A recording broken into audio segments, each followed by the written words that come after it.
All right, I think it's just about time for us to get started. Anyone else can go ahead and still join in later. The room will be open. We do have a kind of small group today, which is really nice so that if you have any questions, you get to have more of a conversation with Dan as we talk about soil today. Hello and welcome to our latest webinar with the Northern Virginia Soil and Water Conservation District weekly webinar series. My name is Ashley Palmer and I'm the Conservation Education Specialist with the district. This webinar is being recorded and it will be available on our Facebook page and also on our website. If you have any questions for Dan at any time while he's presenting, you can enter those into the chat box and I'll make sure that Dan gets them when it's time for questions. You can find your chat box by clicking on the little speech bubble icon at the bottom of the screen. Please feel free to share why you joined us today, if maybe you're looking to improve your soil health or you just wanted to know why we shouldn't call it dirt, anything at all that you can think of that may be the reason why you joined today. Dan can talk about that a bit. The Northern Virginia Soil and Water Conservation District is a self-governing advisory agency with diverse in-house expertise in the area of conservation and natural resources.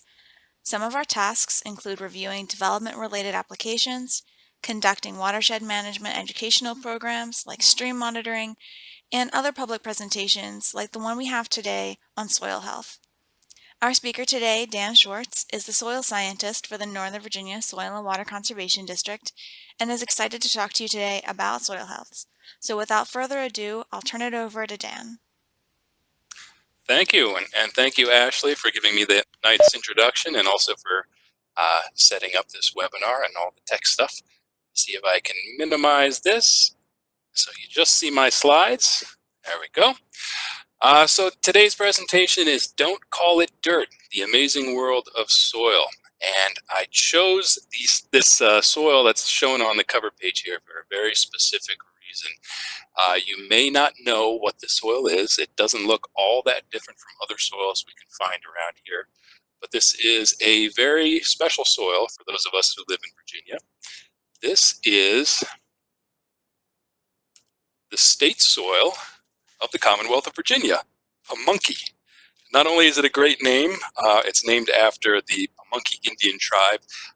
It was chosen as our state soil because of its importance in the colonial era. You find this soil in great acreage, very close to the floodplains of the James River. And that is also where we had some of our earliest settlements, our largest farms, and where a lot of our founding fathers had their properties, their plantations, and their farms as well too. So it plays quite a bit of role in pre-colonial and post-colonial history. If you're not familiar, every state that I'm aware of at least has a state soil. I don't know if any of them are as good as ours, but I'm sure that they're pretty good for whatever reason they were chosen. A little bit about myself. As Ashley mentioned, I'm the soil scientist with the Northern Virginia Soil and Water Conservation District, and I have been since 2003. This is actually my first job out of school, and I've liked it so much I've stuck around ever since. They keep asking me back, so I keep coming.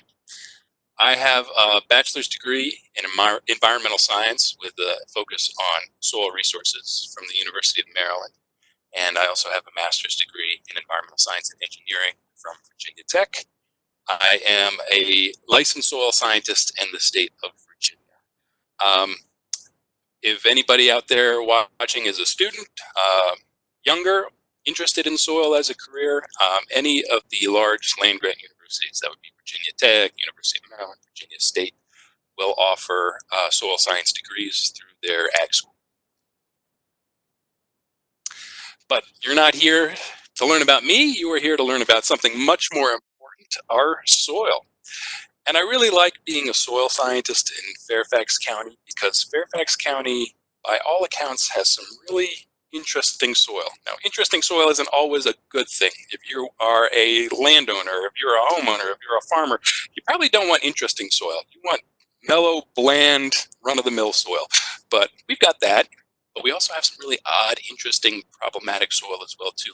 But even more than that, what we have a lot of is diversity. A significant amount of diversity. For those of you who are Fairfax County residents or live close to Fairfax County, you know about the human diversity of Fairfax County. I think from the last census, close to 30% of the county citizens were foreign born. That diversity, it has no particular relation to soil, but that diversity does manifest itself below the ground as well too. For a county that's not particularly large, it's large in population, but not really large in size. We're only about 240,000 acres or so. A good bit of that is water and other federal properties.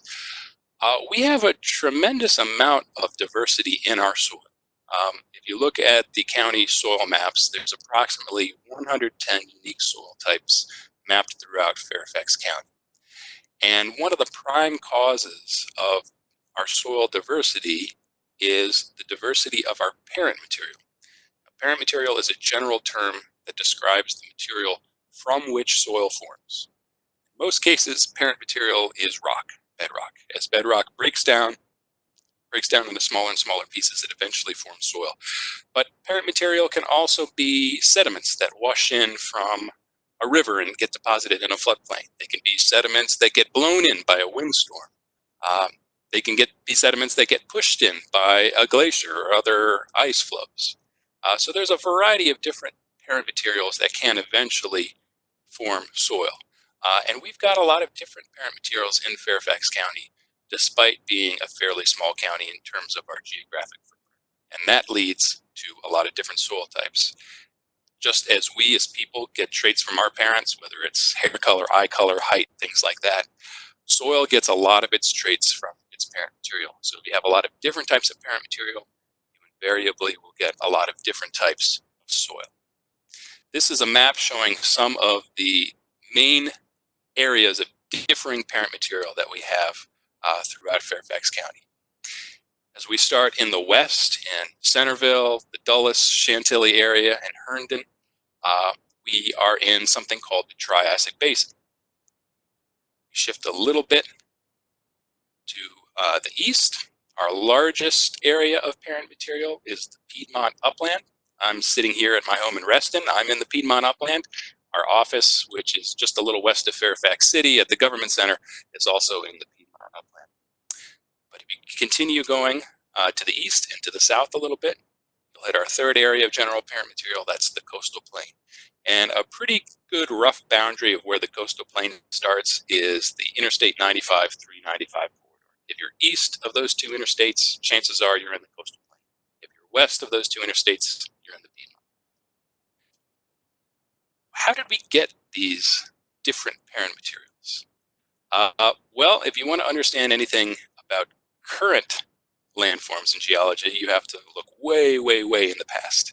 And if you look way in our past, about 250 million years or so, we were not North America. North America did not exist. We were just a landmass that was stuck on the edge of a supercontinent called Pangaea. And Pangaea is probably a name that you recognize. You may not have seen a map like this before. How accurate this is, I can't entirely tell you. But it is a very interesting map because it lays current countries' boundaries on top of the landmass of Pangaea. So if you look closely, you'll see that Virginia was not the nice coastal state that it is now. There was no Virginia Beach at all, because if we looked out of our quote-unquote east coast, all we saw is the rest of Africa. We were actually neighbors of the eastern horn of Africa, sort of the northeastern horn of Africa. We would have been pushed up pretty much right against Mauritania and Morocco in the middle of this huge global supercontinent of Pangaea, where all of the upground landmass was smushed together. Now, when something as big as current-day Africa and current-day North America collide, it's going to create a lot of force. It's going to cause a lot of cracking and faulting and folding and changes in the landscape. I'm sure mountains were pushed up. There were probably volcanoes around as well, too, as a result of this collision and the force that it unleashed. It's also going to change our rock types significantly as well, too, and our parent materials. A lot of times those overlap. So a lot of the current geology, both its characteristics and its geographic placement, can be traced back to the actions that were occurring when Pangaea formed and when North America and Africa collided together. So let's talk about those physiographic provinces, those parent materials, and what we might be able to find in them. We'll start with the west and the Triassic Basin. As the name implies, the Triassic Basin actually formed during the Triassic period. So there would have been dinosaurs running around on Fairfax County at the time that this area was forming. What is the Triassic Basin? It's actually a remnant of an ancient lake. So Pangaea formed, it stuck together for many millions of years, but then about 250 million years ago it started to break up. Africa and North America started to drift away, and the Atlantic Ocean started to form between them. During this breakup, as you can imagine, when two really big land masses part, there's going to be a lot of friction, there's going to be a lot of tension, there's going to be a lot of pulling. And basically, certain parts of the crust of North America got kind of stretched out like taffy almost and sunk and created these huge valleys. And these valleys eventually became lakes because water is many things, but one thing it is it's very predictable. It only wants to go in one direction, and that's downhill. So if you have a huge valley, eventually streams and rivers will start flowing to it. So the Triassic Basin is actually the remnant of a huge valley that eventually became a huge lake, and over the hundreds of millions of years between when it formed and now, it silted in. All the rivers and streams that were flowing to it were bringing sediment, especially a lot of fine silts and very small sands. And those silts and sands started piling up in the lake until it eventually all silted in, it all filled in. Now, over time, because the silts and sands were so thick, there was enough heat and pressure exerted upon some of those lower layers of silt and sand that they fused into rock. And you can see that rock now. That's the rock that you're walking across when you go to E.C. Lawrence Park, when you walk in Manassas Battlefield. You're walking across fused siltstones, sandstones, and shale, sedimentary rock that formed as these ancient lakes began to fill up. This is a picture of a road widening. You can often see the best scenes of geology when there's construction going on because they're digging down into the rock. If you happen to travel on Interstate 66 anywhere in the Centerville area, the Manassas area, you're going to see tons of this rock being unearthed because of the 66 widening project. The rock around here is kind of a reddish, pinkish hue, and it's generally pretty shallow. You only have to dig down about 3 or 4 feet in order to hit rock on average in the Triassic Basin. And that's why they're pulling out tons and tons and tons of the stuff during the 66 widening project. So if you travel through 66, you're going to see mountains of this rock piling up on the sides in big spoil piles. But again, the Triassic Basin, an interesting remnant of about a 200 million year old lake. Very unusual thing. And if you look at certain rocks, you actually can see dinosaur footprints in them. As the dinosaurs were running across these old lake beds and silt plains, they left their footprints, and you can still see those fossils in some spots. There's that picture enlarged. So the area on the left, that kind of lighter pinkish area, you see the woman with the blue jacket walking over, that is the Triassic Basin sandstones and siltstones popping up to the surface there. Moving a little bit to the east into our Piedmont Upland, where I assume quite a few of us are sitting right now, you get a very different type of rock. This area is full of schists, gneisses, one of my favorite rock names, metagraywackies. This is mostly an area of metamorphic rock. Now, these rocks predate Pangaea. They're older than Pangaea. They originally go back probably about 450 to 500 million years. Great place to see these rocks up at the surface is Great Falls or the GW Parkway. If you go to Great Falls, the falls are actually falling over. Those big gray rocks that the falls are tumbling over are big chunks of metagraywackie and micaceous schist. So these rocks weren't necessarily formed during the formation of Pangaea, but they were definitely changed during the formation of Pangaea. And if you look very closely at the patterns in the rock, usually when you look at a rock, especially if it's a sedimentary rock, and these did used to be sedimentary rocks, you see these nice parallel bands. If you look at the bands in this rock, they're all squiggly. Why is that? Well, when Africa comes knocking at your door and runs into your house, it tends to crack things up a little bit. So these rocks didn't necessarily fully melt, but they got pushed down into the ground under the weight of Africa, which rode up over the top. They had a lot of heat and pressure exerted upon them, and they sort of partially melted. They began to melt, but they didn't melt fully. But you can see the results of that heat and pressure by the odd, weird squiggles and patterns throughout the rock bands now, which basically show that the rock really got crunched up during the period when Pangaea was formed. So there it is, a little bit magnified. You can see those nice crinkly bands throughout. Now, if we move to the coastal plain, it's even more different. difference in the coastal plain is that there is no rock. Well, technically there is, but you'd have to dig down, depending on where you are, 50 to maybe 200 feet in order to hit bedrock in the coastal plain. The soils in the coastal plain formed from sedimentary parent material, mostly sediments that washed in from the ancient Potomac River before the Potomac took its current course. It was flowing at a higher elevation, and it was much wider than it is now as well too. So it was flowing over land that is now dry. So a lot of the material in the coastal plain, which is now high and dry, was formerly covered by the Potomac River, and the Potomac was dropping its sediments there.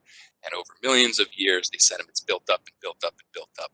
So now, if you're trying to dig down to bedrock, sometimes you have to, again, go 150 to 200 feet down to get through all of those water-deposited sediments and finally hit that solid rock.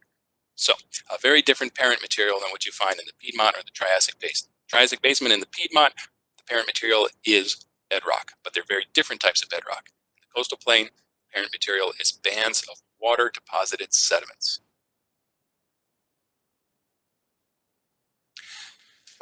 Now, we also have a lot of diversity in our soils because we've seen a lot of change over time. Sort of alluded to this in the previous slide. We used to have a lake out in the Triassic Basin. We used to be part of the supercontinent of Pangaea. So Fairfax as it is now, Virginia as it is now, North America as it is now is not all that similar to what it was 100, 200, 300 million years ago. But there's some really interesting, more recent changes that have happened in Fairfax. So even if you go back only, and put only in air quotes, 5 or 20 million years ago, things would have looked very different back then as well too. So if you know the topography of Fairfax, familiar with the fact that Tyson's Corner is the highest point in the county. It's literally right about 500 feet above sea level. So it's not all that high, but it is our highest point. And the highest point exactly is basically right at the crossroads, the actual corner of Tyson's Corner, where Route 123 and Route 7 meet. You'll see there's a big communications antenna tower there, which was obviously placed there because that's the highest point in the area.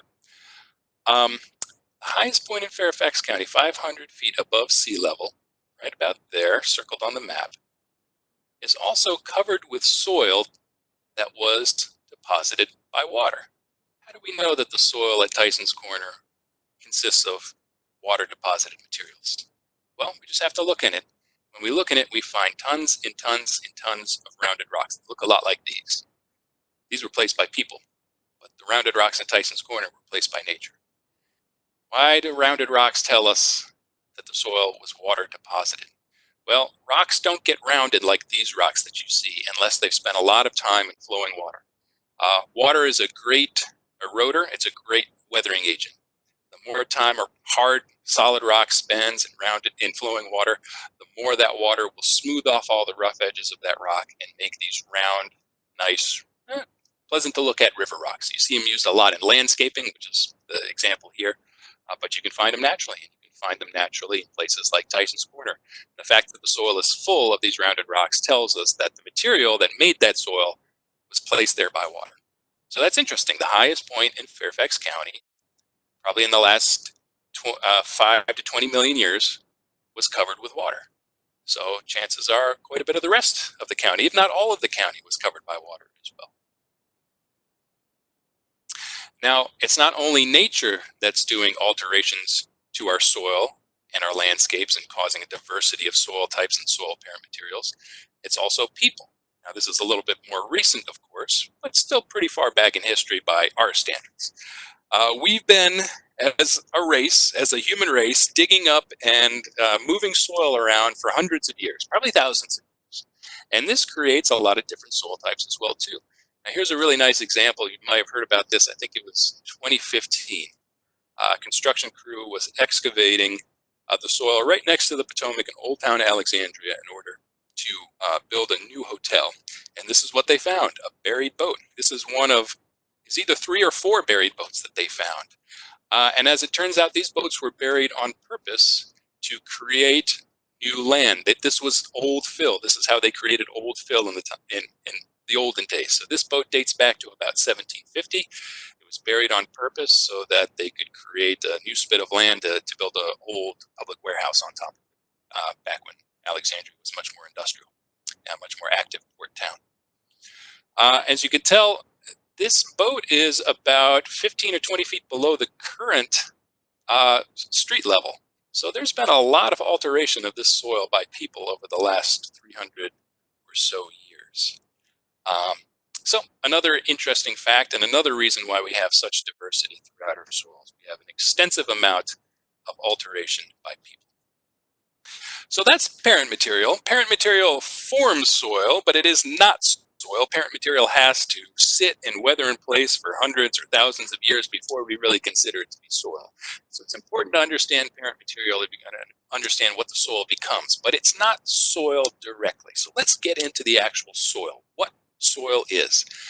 Conceptually, I like to think of soil as being the intersection of the three spheres of matter. So this is not really a scientific statement, it's more of a conceptual statement, kind of a means to understand what soil is. By three spheres of matter, I mean the hydrosphere, the lithosphere, and the atmosphere. What is the hydrosphere? That's all of our water, from the biggest ocean to the tiny droplets of dew on a blade of grass, to the little microscopic droplets of water vapor that you see up in the air on a humid day like today. All of that falls into the hydrosphere. It's all of the Earth's water in all of its forms, gas, liquid, and ice. And there's the lithosphere.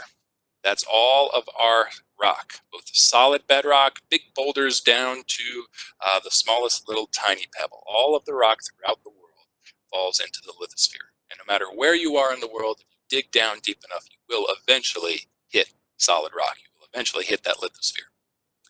And there's the atmosphere, which is the air above us. Now, we're all three of those things combined, the hydrosphere, the lithosphere, the atmosphere, or if we wanted to say it, water, air, and rock. All three of those spheres combined right at the surface of the ground. That's where we get soil. So a lot of people think of soil as a solid, but that's really only part of the story. You have to remember that water and air are integral parts of soil as well, too, an integral part of the soil recipe. And if you look at a pie chart of what healthy soil is, you'll see that pretty clearly. Healthy soil consists of about 1/4 air, 1/4 of the volume of soil is air, about 1/4 of the volume of soil is water, and the remaining half is solids. And we can divide those solids into mineral solids, which is about 45% of the soil, and then there's organic solids, which is about 5%, 1/20th of the soil. So this is sort of the ideal recipe for your healthy soil. And I have to emphasize healthy because we don't always have healthy soils, especially in urban areas. We have a problem with a lot of unhealthy soils. So your soil in your backyard or your front yard or next to the roadway may not look exactly like this, but in a nice, healthy forest stand, in a healthy farm field or a pasture or a meadow, this is what healthy soil would look like. This is what the topsoil would look like. Now, even though solids only make up half of the soil by volume, they are very important because generally when we as people are describing soil, we're describing changes or differences in the solids. And we say, oh, that's a clayey soil. What we're saying is that's a soil with a lot of clay. That has nothing to do with the water or the air content of the soil. It's entirely about the mineral solids. We tend to think as people, as humans, of soil as the differences in soil are the differences in the soil solids. So even though soil solids don't make up nearly as much of soil as we probably thought at first, they are very important, and they're very important for us because that's kind of how we describe and talk about soils. So let's talk about those soil solids. The mineral solids consist very simply of sand, silt, and clay. Now, sand, silt, and clay are general terms for particles, and what differentiates them from each other is their particle size, their diameter. How wide are they? Sand is any particle, and this is by the U.S. Department of Agriculture's definition, any particle that is between 2 and 0.05 or 5/100ths of a millimeter in size. So this picture shows pretty well the differences between sand, silt, and clay. Sand is still small. Compared to us, it's very small. And it can be microscopic. Smaller particles of sand you won't be able to see with your naked eye. But all particles of sand are much bigger than particles of silt. Silt is much bigger than a particle of clay. So even though all three of these things seem small to us, there's really a tremendous variety in their sizes. So sand is anything between 2 and 0.05 millimeters in diameter. Silt is any mineral particle between 0.05 and 0.002 millimeters in diameter. And clay are all the mineral particles that have a diameter of less than 0.002 millimeters. That's kind of an odd number, 0.002 millimeters. What does that really mean? Well, obviously it's very small, but perhaps an easier way to think of it is that's 2 microns or 2 millionths of a meter. So if you take your meter stick, which is I think about 3.2 feet wide, long, and you have some kind of crazy knife and really steady hands, and you were able to slice that meter stick into a million equal slices, a million equal parts. Put 2 of those millionths of a meter together, and that's the diameter of the largest particle of clay. And they get a lot smaller than that. That's the largest particle of clay. You can have a 1 millionth of a meter wide clay particle, half a millionth of a meter wide clay particle. They get significantly smaller than that. So clay is tiny, silt is slightly less tiny, and sand is a little less tiny than all of them. But the differences between all three are significant. Sand is a lot bigger than silt, which is a lot bigger than clay. Then you have your organic matter, the remaining 5% of the soil. So organic matter consists of both the living material, the stuff that's alive in the soil. So we would consider the plant roots to be part of the soil organic material, a significant part of it. Things like worms, earthworms, are a significant part of soil organic material. It goes a lot smaller than that too. The living material like these mites, which are under pretty heavy magnification right here.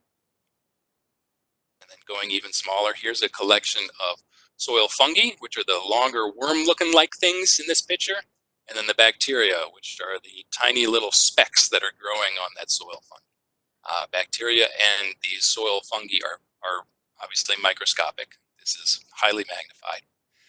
And there's billions and billions and billions of these organisms living in soil. If you have a healthy topsoil and you take a teaspoon of that topsoil, it's estimated that there's anywhere from about 100 million to 4 billion bacteria living within that teaspoon of topsoil. So if you have a couple handfuls of healthy soil, you're almost certainly holding more living organisms than there are people on Earth. For the fungi that you see there, the microscopic fungi take the form of these little tiny roots. Root hairs is what we call them, or hyphae. And they do kind of look like hairs. They're these little tiny microscopic white lines that go working their way through the soil. Some of them are macroscopic, some of them you can see, but for the most part, they're microscopic.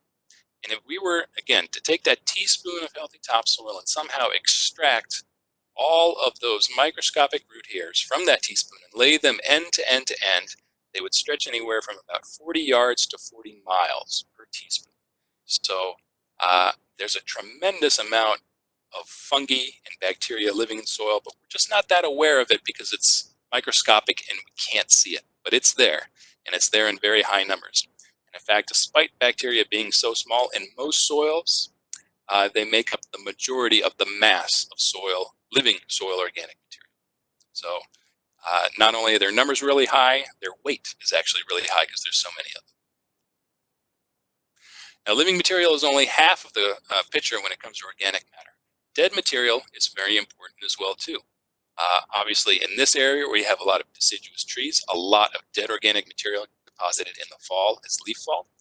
But animal manures, root material, dead roots dying and decomposing in the soil, which they do every year, dead animals, grass blades, twigs, branches that fall down during a windstorm, all of that is dead organic material that becomes eventually part of the soil as it decomposes.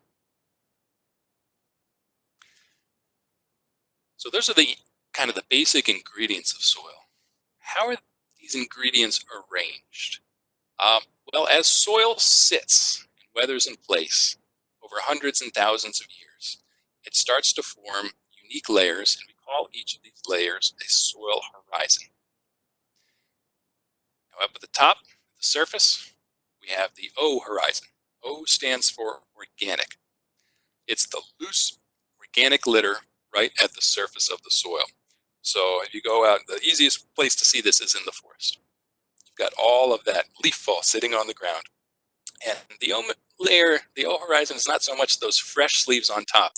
You peel aside that one or two layer of fresh leaves from the last autumn. You'll see below that is sort of a moist layer of partially decomposing leaves. It looks like the regular leaves, they've just been shredded up into smaller sizes. That's the beginning of the O horizon. That partially decomposed organic material that's just sitting there loose at the soil surface. Below our O horizon, as we go underground for the first time, our first subsurface layer is the A horizon. This is what people commonly call the topsoil. It's usually very dark, maybe a brown or a black color, because it's very rich in organic matter, specifically soil humus. Humus is highly decomposed soil organic matter. So as those leaves and animals and manure from the O horizon start to decompose and break down, they eventually turn into soil humus, which gets into the topsoil, into the A horizon, and stains it this very nice dark black color. Basically, soil humus is what you're trying to create in your compost pile, highly decomposed organic material. The A horizon around here generally is only about 2 or 4 inches thick on average. It's not very big. And that's not a bad thing. That's just what we have in our natural soils. It's the kind of climate and organisms we have create that kind of soil. But despite its thinness, it is the biological powerhouse of the soil. This is where you'll find the most fungi, the most bacteria, mites, springtails, earthworms, and fine roots. They're all up here because they're all after that organic material, which is their food source. Now, below the A horizon, we can sometimes, not always, but sometimes find an E horizon. I like to think of E as standing for exit. It's the layer that everything is washed out of. It's been leached. I think of it as the stone-washed gene layer or acid-washed gene layer of the soil. Think if you put a nice new t-shirt with bright colors into your washer and put it on at high spin on the highest temperature, what happens? A lot of that color bleeds out. And that's sort of what happened to the E horizon. After many hundreds or thousands of years of organic weathering, natural weathering, buildup of organic acids, rainfall passing through the soil, all the things that could give the E horizon its color have been leached and washed down deeper into the soil. So what's left behind is this kind of pale gray white layer. So again, you see that maybe, I'd say less than half the time in our local soils, but you can find it. What you almost always find in our local soils is a B horizon. And if you've ever uttered the term red Virginia clay, which is a bit of an epithet against our local soils, what you're talking about when you're saying red Virginia clay is our B horizon. Our B horizon is our clay layer. That's where the clay lodges itself. It generally tends to be our most colorful layer too. Our clays around here are associated with a lot of iron oxide, and the iron oxide gives the clay usually a red, yellow, or orange color, almost brick-like in appearance in many ways.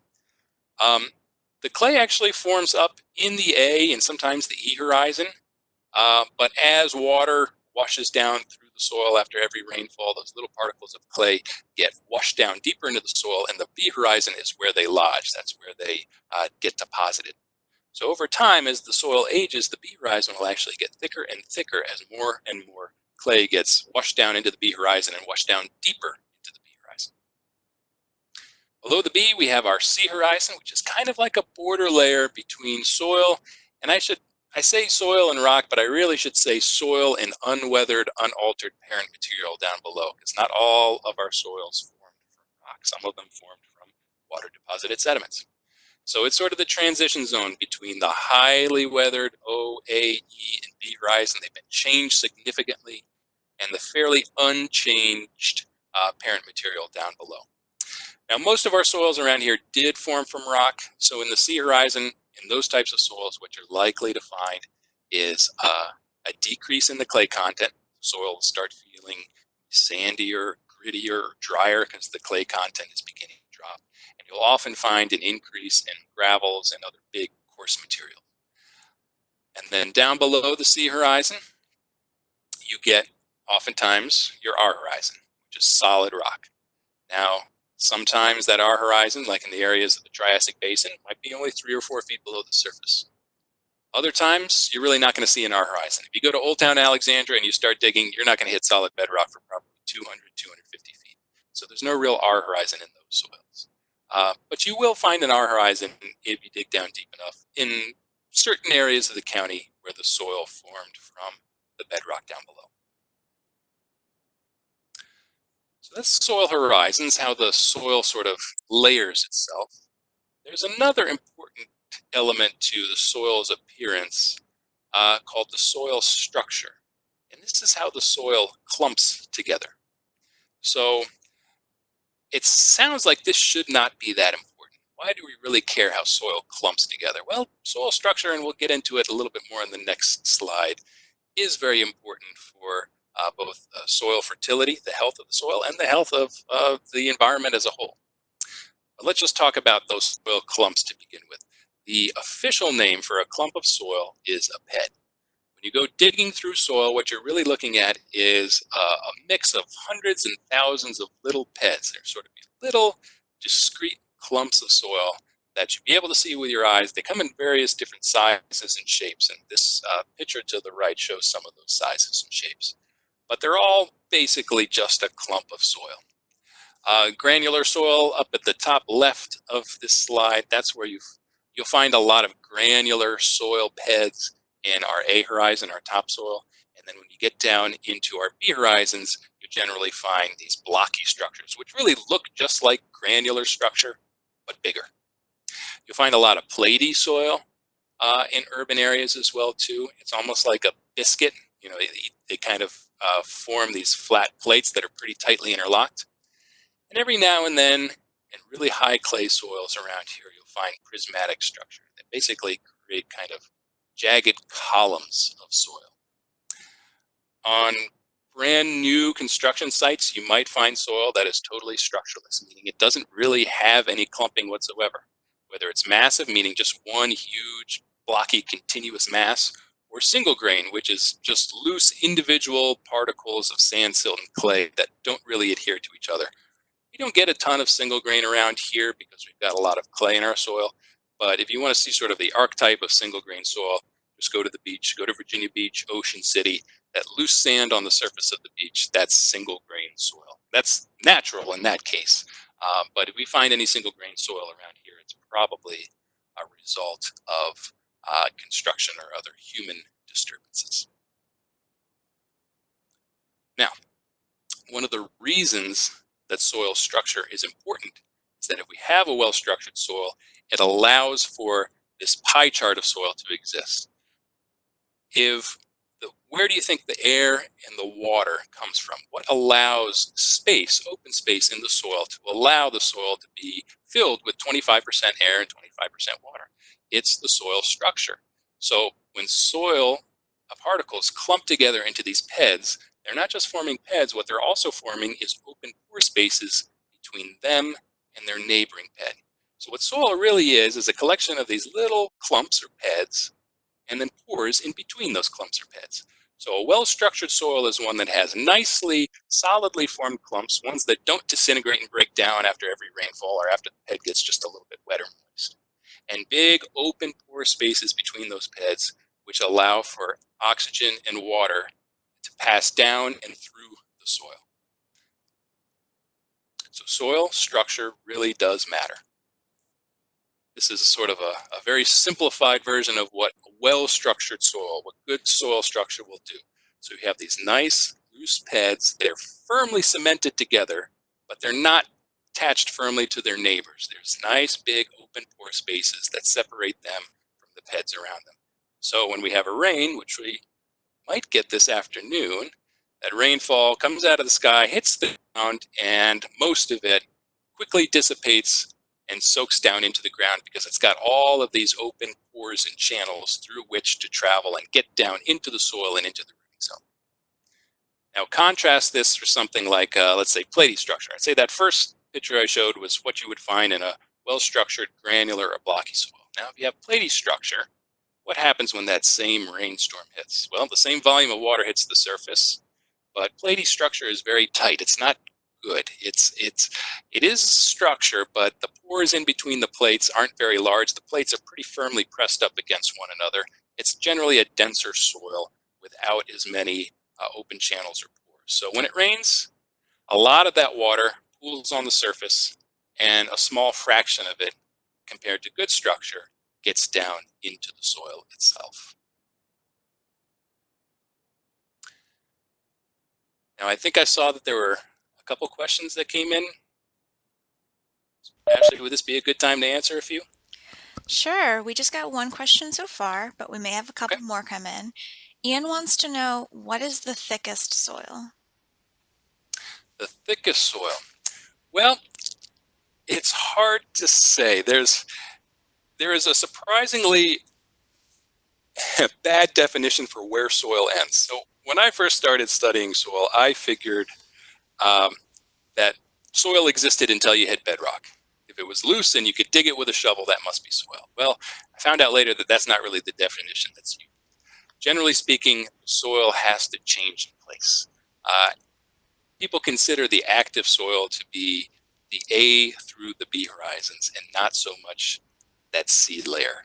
And if we go by that definition, our soils around here, a thick soil around here is probably about 6 or 7. If we don't go by that definition, if we say that the soil is all of the loose stuff that you can dig with a shovel until you hit solid rock, I'd say in the Piedmont area, our really deep soils are about 40, 45 feet thick. In the coastal plain, our really deep soils will be about 250 feet thick. And in the Triassic Basin, a deep soil will probably only be about 8 or 10 feet deep. So it depends on where you are, and it depends greatly on where you are, because there's some really big differences from one spot to another, even areas that are separated by only a quarter or a half mile. Good question, though. Is that Okay, I the only think, question so far? yep, that's the only one we have so far, but keep checking Oh, in. We'll see if we get more. sounds good.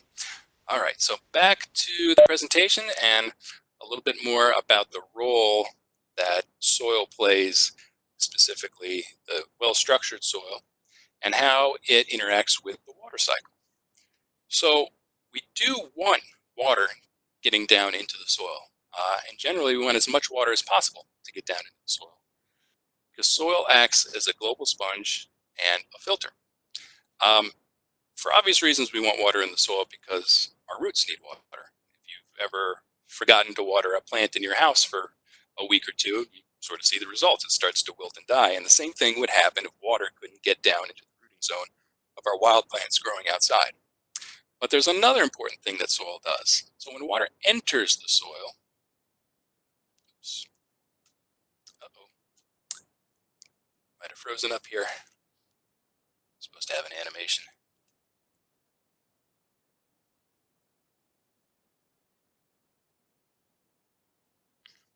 Let me try Just in escape case on you this clicked one. out of it, you can click back onto the slide and try and move. There it There you goes. go. All right, thanks.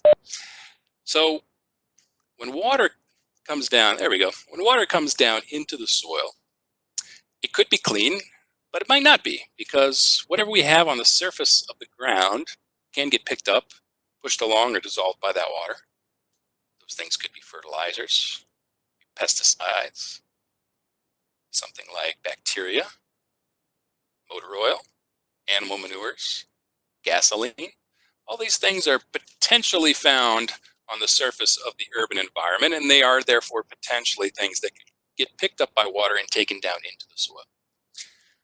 However, in the soil, we have clay, we have humus, and we have microbes. Now, clay and humus are very interesting. They sort of act like nature's magnets, and the chemistry is complicated, and I can't claim to understand it all myself, but they attract charged particles and can bind them to their surfaces and take them out of the water. So a lot of the clay, pesticides, bacteria, oil, manures, gasoline, a lot of the bad stuff that's getting pushed along by our urban water gets stuck to the surfaces of clay and humus. And that's a good thing, because when it's retained in the soil, these potential pollutants get attacked by those billions and billions and billions of soil microbes. Microbes are tenacious defenders of their turf. They'll love the fertilizer because they want the nitrogen, phosphorus, and potassium too. They don't necessarily love oil and gasoline, but as long as the oil and gasoline is pretty dilute, as long as it's not in such a high concentration that it kills the microbes, it is a natural material, meaning it contains organic carbon. And chances are there's going to be one type of microbe or multiple types within that huge assemblage of soil microbes that will be able to break down that oil and gasoline, decompose it, and turn it into something less or not harmful at all.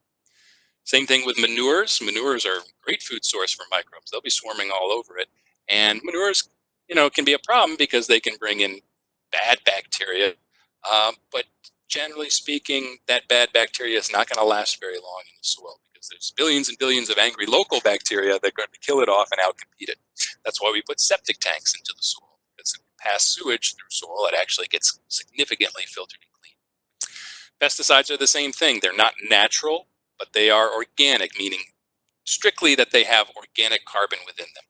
So as long as they're not applied into such a high concentration that it kills the microbes or significantly impairs them, the microbes will be able to take that diluted pesticide, and chances are one or several types of species of microbes will be able to break it down and turn it into something less harmful. And the net result is an odd little trick that if you run water through dirt, it actually comes out cleaner on the other side. Soil is a great filter. It's also a sponge. A lot of the water never makes it out of the soil because it gets retained in the soil, taken up by the roots, or evaporated back into the atmosphere, which is also very useful. Now, the problem is we are not necessarily treating our soil so well, especially in urban areas where there's a lot of human-caused disturbance. And when we disturb the soil, we also disturb the soil's role in the water cycle. So some of these disturbances are things like soil compaction. We run over the soil with heavy machinery. We generally tend to make a soil that is much denser. It kind of pulverizes and packs down those nice natural soil beds. Sometimes it destroys them completely. And the resulting soil, after it's been run over by bulldozers and other construction machinery, has a lot fewer pores and a lot higher density, and therefore is less able to take in water as compared to the soil that was there before the human disturbance. So soil compaction is a very, very big problem in urban areas. And when you compact a soil, it turns from this nice natural 25% air, 25% water, 50% soil solids assemblage to something that might look a little bit more like this. Maybe it's now 75% solids and the remaining 25% is split between air and water. There's just less of that pore space in compacted urban soil to allow for air and water to reside in the soil. And then probably a lot of you have seen an illustration, maybe this one exactly or something similar. The other big issue we have with soil and the water cycle is impervious surfaces. Whenever we build a rooftop, a driveway, a parking lot, a roadway, a sidewalk, that is an impervious surface, a surface that doesn't let water pass through. And if we're covering a lot of our soil with these non-porous surfaces, that means that we're putting a cap on top of the soil that prevents water getting down and soaking into the soil. The more impervious surfaces we have, the less water gets into the surface, and the less water gets into the soil, the more stays on the surface. What's the net result of this? Well, we have a thunderstorm this afternoon. We'll see it in person, but water comes from the sky. It lands on the soil surface, and from there it can do one of two things. It can run off the surface, the stormwater runoff. It can soak down into the soil, or it can evaporate or transpirate. And by transpirate, that just means get taken up by plant roots and then evaporated through the leaves back to the atmosphere. What we ideally want to do is maximize the amount of water that percolates down into the soil and minimize the amount of water that runs off the surface. However, in urban areas, we're doing just the opposite. By compacting the soil, by putting impervious surfaces on top of the soil, we are in effect sealing off the soil and greatly increasing the amount of water that runs over the surface, while simultaneously and proportionally decreasing the amount of water that soaks down into the ground. And this is one of the most obvious end results of that, erosion, but specifically erosion within our stream channels. Because we are not allowing the soil to soak up that water, to slow it down, to filter it, and to eventually pass it down into the shallow groundwater and out into our streams. And rather, we're causing that water to run off the surface very quickly and get down into our streams almost immediately. it's almost like we have a little flash flood every time it rains. There's a kind of a mini torrent of water that goes rushing through the streams with enough force and speed to scour the streams, to erode the stream bank wider and deeper. And as a result, you see streams that look like this. That's our coworker Willie, who's, I think he's about 6'6". He's a very tall guy, and you can see his feet are not on the stream bottom and his head is not above the stream bank. So that's probably about a 9 or 10 foot deep stream bank there. And that's not what you would see in a nice, healthy, natural stream. The reason that bank is so deep, steep, and bare is because it's been eroded away by high flows of urban stormwater. That doesn't seem like such a huge problem, but soil is very heavy. If you strip just a millimeter of soil off a stream bank, we've got thousands and thousands of miles of stream bank throughout Fairfax County. That's going to be millions of tons of sediment that eventually flow to the Potomac River and the Chesapeake Bay. And sediment, of course, is one of our largest water pollutants in this area. But soil doesn't play a role just in the water cycle. It plays a very important role in the nutrient and carbon cycles. And I really put those two cycles together because in many ways they are the same. So I mentioned the importance of dead organic material. Dead organic material is basically the medium through which organic material and nutrients cycles throughout our above and below ground food webs. So in the fall, as the trees begin to lose their leaves, as branches fall, as animals die, or as animals defecate on the surface of the soil, that is nutrient and carbon-rich organic material that is deposited on the top of the soil.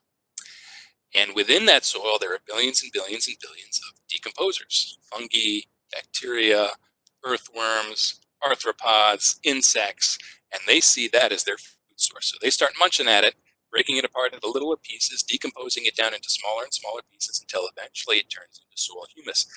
This is extremely important because that dead organic material is chock full of good nutrients and the energy from organic carbon. But plants can't use it in its present form. It has to be decomposed. It has to be sort of digested or worked by those soil decomposers.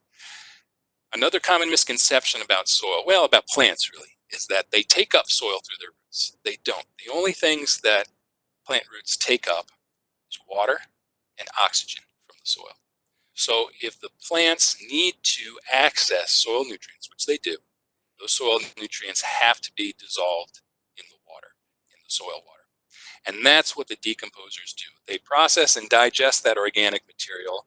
And during this process, a lot of the nutrient that was stored in those dead leaves, dead manure, dead animals, dead twigs and branches gets digested and turned into a form that can dissolve in water.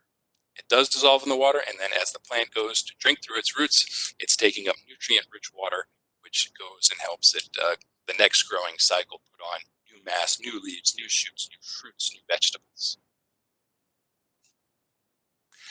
Now, the nutrient and carbon cycle are basically the same. As these nutrients are cycling around, a whole larger volume, mass of carbon is cycling around as well with them.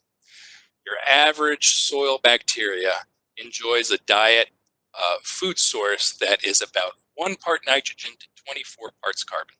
So if it's seeking out 1 atom of nitrogen to feed itself, it's also incorporating 24 parts of carbon into its body at the same time. So there's a huge pool of carbon that cycles around with these nutrients. And if we look at soil globally, it's actually an extremely efficient storage medium, a sink of carbon. And where we find the highest concentrations of carbon are up in the northern areas, Scandinavia, northern Russia, northern Canada, and Alaska. That's just because it's very cold and things take a very long time to decompose there. But even in hot areas, you find a lot of carbon stored in the soil, which is both a blessing and a curse. With climate change, as soils warm up, especially in the northern areas, that might mean that some of that stored carbon begins to decompose and break down and become carbon dioxide. But it's also a blessing as well if we can manage our soil right. If we can treat it with a light touch, maybe till it a little bit less, maybe add a little bit more compost rather than fertilizer to get the nutrients the plants need, we can actually boost the organic carbon content of our soil. And even if we only boost it by 1 or 2%, worldwide, that's going to result in billions of tons of carbon being stored in the ground rather than decomposing into carbon dioxide and going up into the atmosphere. So that's both good for the atmosphere and it's good for our soils as well too. And in order to maximize carbon and maximize the health of our soils, we kind of have to change our soil management. I use a lot of agricultural pictures in here, but there's no reason that these recommendations for management can't be applied to the average quarter acre or less suburban lot. So what were the old ways of soil management? Used to do a lot of plowing with the old mold board plow, which is a great way to control weeds. It takes basically the first 6 inches to 12 inches of soil and flips it over. We would then spray it with pesticides to get rid of all the bad stuff that might be in there that could harm our crop, and then fertilize. Add fertilizer to make up for what the soil is lacking in nitrogen, phosphorus, potassium, and the like. Now that works in a certain respect, but it causes a lot of problems. When we plow, we kind of destroy the soil's structure. All those little delicate beds get pulverized. We take the topsoil and all the organic matter that was kind of safely protected in it below ground, and we flip it and expose it to the atmosphere where it can decompose easily into carbon dioxide. When we spray with pesticides, we're not just killing the bad stuff in soil, we're killing a lot of those good microbes that we need to power the soil nutrient and carbon cycle. And when we fertilize, we actually make the plants a little bit lazy. Plants will, like people, go for the easiest food source. Sure, you could spend all day making your own barbecue and stoking a smoky fire for about 4 hours, or you could go down the street to the barbecue place and order ribs and walk out in 15 minutes. Which one would you do? Most people would just go down. Same thing with plants. When plants have an easy access of nutrients from fertilizers, they don't put out a lot of organic matter into the soil to feed the microbes because they're not relying on the microbes to give them those nutrients because they already have it. So that's a little bit inside baseball, but fertilizer can harm the soil microbes additionally. In addition, we tend to add too much fertilizer, and a lot of it runs off into our groundwater and into our surface waters where it makes a tremendous mess. So the new focus of soil management is to look at soil health, improve the soil health. So we have to do less of these old soil management techniques, less plowing, less spraying, less fertilizing, because if you have healthy soil, you can get the results you want, you can get the growth of plants, crops that you want, while maintaining a light management touch on the soil. So these 4 points, these 4 emphases of soil health were created by the U.S. Department of Agriculture's Natural Resources Conservation Service. And they are to maximize biodiversity. What does that mean? That means plant a lot of different types of things. Monocultures are not great. If you have a diversity of things growing on the surface, that generally creates a diversity of microbes below the surface, and that makes the soil more balanced, more stable, and more able to deal with imbalances. Let's say a pathogen comes in. You have a whole bunch of diverse microbes below the soil, they'll be able to deal more easily with that pathogen. You want to maximize the amount of continuous living roots. Basically, you never want to see your soil fallow. You never want to see your soil bare. You always want to have something growing on the surface of your soil, even if it's not something that you're going to harvest. Again, these are agricultural pictures, but the same rules apply for the gardener or the urban landscape. So again, that first photo I showed, not only does it have a lot of different types of crops growing on the top, they're actually not crops, they're cover crops. What are cover crops? It's something that you grow in the winter just to keep the soil covered, to prevent erosion, to prevent exposure of the atmosphere directly to the soil, and to keep organic matter pumped into the soil at all times. This cover crop will not be harvested. Rather, the farmer will come in and either mow it or sort of crimp it or blow it down before planting the actual cash crop sometime in the spring. And in that way, all that new growth from the cover crop becomes organic matter that gets mixed into the soil as well too. I combine these last two because they're really two sides of the same coin. You want to maximize soil cover and minimize soil disturbance. Basically, you want, if you have to plow, do it as lightly as possible. Use a light touch. If you don't want to grow a cover crop during the winter, well, at least keep the soil covered. Up here we see a row of a large garden plot being covered with straw. That's a great mulch. It helps maintain moisture and prevent the soil from getting too cold during the winter, and it prevents degradation of the organic matter that's stored in that soil. And down below, we have sort of the new form of plowing. This is called conservation tillage. It's plowing, but it's not the old mold-board plow. It doesn't take the whole soil and flip it over and make it bare. What it does is it cuts a little furrow into the soil, drops the seed in, and then closes the soil up immediately behind it. So you can see there's still a lot of stubble, a lot of old crop stubble growing on the surface, and you don't really see much bare soil at all. So those are the four things: maximize biodiversity, maximize continuous living roots, keep the soil covered, and disturb it as little as possible. I think we can even simplify these things to grow many different things at all times, cover the soil, till as little as possible. To keep things as simple as possible, that's basically what they're asking you to do. Grow a lot of things, grow it all the time, keep the soil covered, don't disturb the soil, don't till it up unless you absolutely have to. So, with these changing ideas of soil management, does that change our concept of what soil really is? Is it the intersection of the hydrosphere, the lithosphere, and the atmosphere? Is it a mix of sand, silt, and clay? Yes, it is these things, but it is also the following. It's a very, very rich and diverse ecosystem. It's an extremely complex food web. There's all sorts of things eating other things within the soil itself and processing nutrients and carbon for the plants to take up. And it's a tremendous recycler of organic carbon and nutrients. It's basically the worldwide recycler of those two materials. So with all that combined, I pretty much think it's not inaccurate to say that soil is really sort of the stomach or the digestive tract of the earth. We put waste material in there, it gets degraded, decomposed, and composted into useful materials, and what's released is nutrients that the rest of the planet can use.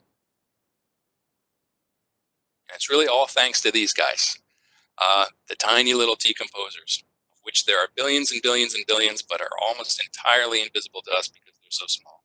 The fungi, the bacteria, and also the larger things, the worms, the mites, the springtails, the beetles, all those guys living in the soil, but really especially the fungi and the bacteria, because there's so many of them and they really do power the decomposition process within the soil. So if we can treat these guys right and feed them, we're not really feeding the soil. What we're trying to do is feed the fungi, the bacteria, and the other associated decomposers. Keep them fat and happy. They will make our soil fertile, porous, well supplied with nutrients, and a perfect growing medium for our plants. That is it from me. I've got my contact information up here. Certainly, I think we've got a little bit of time to answer questions now if anybody has them. But if you prefer, or if you just forget a question and it pops into your mind later today and you want to ask, feel free to send me an email or give me a call at the email address there, dan.schwartz@fairfaxcounty.gov, or my phone number, 703-324-1422. Ashley, did we have any questions? We don't have any questions yet, but now is the time to ask them if you have any. If you also prefer to ask your question out loud, you can just make a little note and I'll unmute you, so that way you can go ahead and ask Dan your question. Dan, I do have a question. When you are looking at all these different types of soil, what kind of tools do you use to determine which soil is which? Well, it's a pretty low-tech process. So I, of course, use the existing soil survey, the soil maps that are already created. And that's actually why I was hired by the Conservation District in the first place, to help update these maps. So every area of Fairfax County is mapped for soils, and if you go to fairfaxcounty.gov/maps, you'll find a whole slew of online maps, one of them being the soil map. So that's the first thing I look at. I look at the soil map to see what is likely to be there. Now, having worked on the soil map, I can tell you it's not 100% accurate. It's a best guess. It's usually pretty good, but you'll always find little pockets of different soils, or maybe just a little error in the soil type. Maybe the border was a little bit off, or maybe it missed it completely. So I bring an auger, which is basically a glorified post-hole digger, which allows me to take a pretty quick soil core, so I can look firsthand at those soil horizons, the A horizon, E, B, and C, and from the depth, the types of materials in those horizons, the depth of groundwater and bedrock, we use all those factors to describe what the soil is, what type of soil matches it the best, and what we think can be done, or just as importantly, not done with that soil type. So basically, digging holes is what I do, and it's not much more complicated than that. I don't really have much more equipment other than what's necessary to help me extract soil from cores. Okay, and I also just posted a link to the composting webinar that I'm going to be leading same time next week. Could you comment on what kind of role composting has in soil health? Composting has an important role in soil health. What you are kind of doing in a compost pile is trying to recreate the soil food web. So you're putting all this good, tasty, organic matter-rich material from your lawn and from your kitchen into one big pile and letting the microbes go at it, especially the bacteria and the fungi. They start breaking down that material and turning it slowly into soil humus. And once it's soil humus, it's surprisingly weather resistant.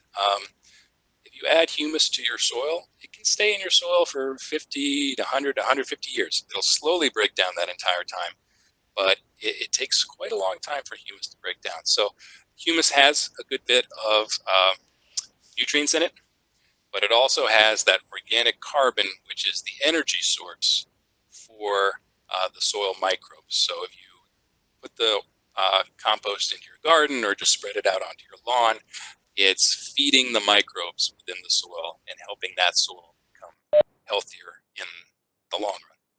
Whereas if you put fertilizer on, that can be useful, but it kind of gives you a quick hit of nutrients and not really that organic carbon material. So it's more of a vitamin for the soil rather than a food.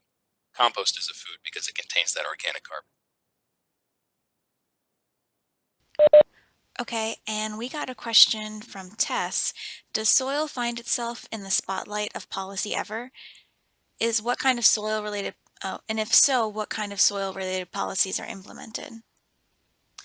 It does find itself in the policy spotlight. I can't comment on all of it because a lot of it's outside of my realm, but certainly when you're looking at Superfund laws, which are the rules that deal with toxic waste dumps, a lot of the toughest to clean Superfund sites are ones that have contaminated soil, because it can take quite a while to get contamination out of soil, depending on what that contamination is. A lot of those Superfund sites have problems with heavy metals. And the one thing is, heavy metals cannot be broken down by soil.